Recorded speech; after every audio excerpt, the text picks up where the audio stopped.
மேகம் கருக்குது சக்கு சிக்கு சக்குச்சும், மின்னல் சிரிக்குது சக்கு சிக்கு சக்குச்சும், சாரல் அடிக்குது சக்கு சிக்கு சக்குச்சும், என் இதயம் பறக்குது சக்கு சிக்கு சக்குச்சும்.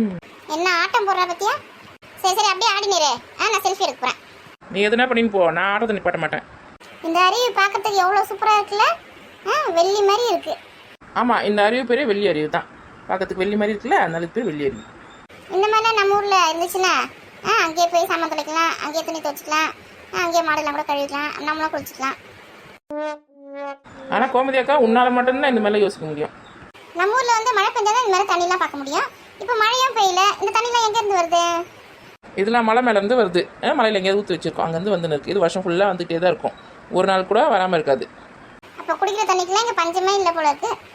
ஆமா ஆமா, தண்ணிக்கெல்லாம் பஞ்சம் தான் இல்ல. பெரிய பொண்ணு போட்டோ எடுக்கிறாங்களா, ஆடாம இல்ல. ஏய், நான் எப்படியே ஆடி தட்டி இருப்பேன், நீ வாமா பின்னில்லை. ஐயோ, என்ன மறைச்சினே இருக்காளே, என் முகம் சரியாவே தெரியாது. போட்டோலாம் எடுத்துறியா? போலாமா? நீங்களாம் போங்க, நான் மட்டும் கொஞ்சம் ஃபோனில் பேச வேண்டியது இருக்கு. ஆரம்பிச்சுட்டு எங்கேயும் வேலையா? பெரிய பொண்ணு ஆட்டத்தை நிப்பாட்டு. ஐயோ, நானும் அதுதான் ட்ரை பண்ணுறேன்னு நிப்பாட்ட முடியலையே. என்ன யாரும் அடிச்ச மாதிரி இருந்தது. கோமதி அக்கா, நீங்கள் என்ன அடிச்சிங்களா? ஹாய் ஃப்ரெண்ட்ஸ், நாங்கள் இப்போ எங்கே இருக்கோன்னா கொடைக்கானல்ல வெள்ளி அருவி பக்கத்தில் நின்று இருக்கோம். இந்த அருவி பார்த்தீங்களா எப்படி வெள்ளி மாதிரி கொட்டுது? அதனால தான் இதுக்கு பேர் வெள்ளி அருவி. பார்த்துக்குங்க எல்லாரும், நல்லா சூப்பராக இருக்குல்ல? மனத்துலேருந்து அப்படி கொட்டுற மாதிரி இருக்கு. நம்ம கூட பசங்களாம் வந்தாங்களே, அவங்களாம் எங்கே போனாங்க, ஏது போனாங்க, எதுவுமே தெரியல. ஃபோனை வச்சு நின்று பேசின கிளம்பி வேற. அக்கா, பசங்களாம் பத்திரமா தான் இருக்காங்க. நம்ம அப்படிக்கா வரும்போது அவங்க அந்த பக்கம் போனாங்க, பார்த்தீங்களா? அவங்களாம் இங்கே நின்று ஃபோட்டோ எடுத்து தான் போயிருக்காங்க. ஓ அப்படியா? நான் பார்க்கவே இல்லையே. பத்திரமா தான் இருக்காங்களா? சரி சரி, பரவாயில்ல. என் பொண்ணு கூட என்னை எதுவுமே டிஸ்டர்ப் பண்ணல, அவள் பாட்டுன்னு பசங்க கூட இருக்கா. இல்லை இது வேணும் அது வேணும் கேட்டு அடம் பிடிப்பா. இந்த இயற்கையெல்லாம் பார்த்து எல்லாத்தையும் மறந்துட்டா போல இருக்கு. நல்லா ஜாலியாக ரவுண்ட் அடிச்சுருக்காங்க. இங்கே இருக்கும்போது டைம் போகிறதே தெரியல. வேர்வை கூட ஒரு சொட்டு கூட வரப்ப, இது மத்தியானமா காலையிலையா சாயங்காலமா ஒன்றுமே தெரியல.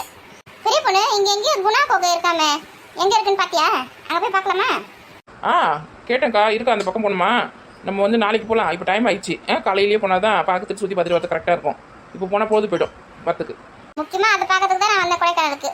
இல்லைன்னா அப்படியே பழனி பார்த்துட்டு அப்படியே வீட்டுக்கு போயிட்டு இருப்பேன். குணா கோகை பார்த்தே ஆகணும். பசங்களாம் ஒரு படத்தை பார்த்துட்டு வந்து அந்த புகையை பற்றி சொல்லியிருந்தோட பயங்கரமாக இருக்குமா, அப்படியே பேய் கோகை மாதிரி. அதை போய் பார்க்கணும் முக்கியமாக நான். ஆமாக்கா, 4 பசங்க கேரளாலேருந்து வந்தாங்க. அதில் ஒரு பையன் அது உள்ளே விழுந்துட்டான். அந்த பையனை வந்து காப்பாற்றுறதுக்கு எவ்வளோ கஷ்டப்பட்டு காப்பாற்றினாங்கன்றது ஒரு படமே. பார்க்கறதுக்கு எவ்வளோ த்ரில்லிங்காக எவ்வளோ பயமாக இருந்துச்சு தெரியுமா? நான் கூட பார்த்தேன். நீங்கள் பார்க்கல இந்த படத்தை?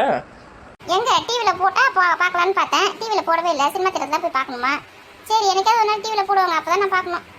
போடுவாங்க பொறுமையாக உட்காந்துப்பேன். அதில் ஒரு பாட்டுக்கா, இந்த பாட்டு ரொம்ப ஹிட் ஆகி போச்சு. கண்மணி அன்போடு காதலன் நான் எழுதும் கடிதமே. ஏண்டி இது எப்பயும் அந்த பாட்டா? சரி, கமல் நடிச்சிருப்பாரு அந்த படத்துல, குணாண்ட படத்துல. அந்த பாட்டை திருப்பியில் போட்டிருக்காங்களா? ஆமாம், அந்த பாட்டு இப்போ தான் ரொம்ப ஹிட் ஆகி போயிருக்கு. 2 பேரும் எதுக்கு இந்த கம்பி மேலே ஏறி நின்று இருக்கீங்க? அப்படியே நாட்டின் கூட போறீங்க, உள்ள கீழே இறங்குங்க. அப்பதான் கொஞ்சம் ஹைட்டா தெரியும், அதுக்கு தான் கம்பி மேலே ஏறி நின்றுட்டேன். அப்போ கூட நீங்கள் குள்ளமாக தாக்கா தெரியுறீங்க எனக்கு. உன் ஹைட்டுக்கு வரணும்னா நான் மலை மேலே தான் போய் ஏறிக்கணும்.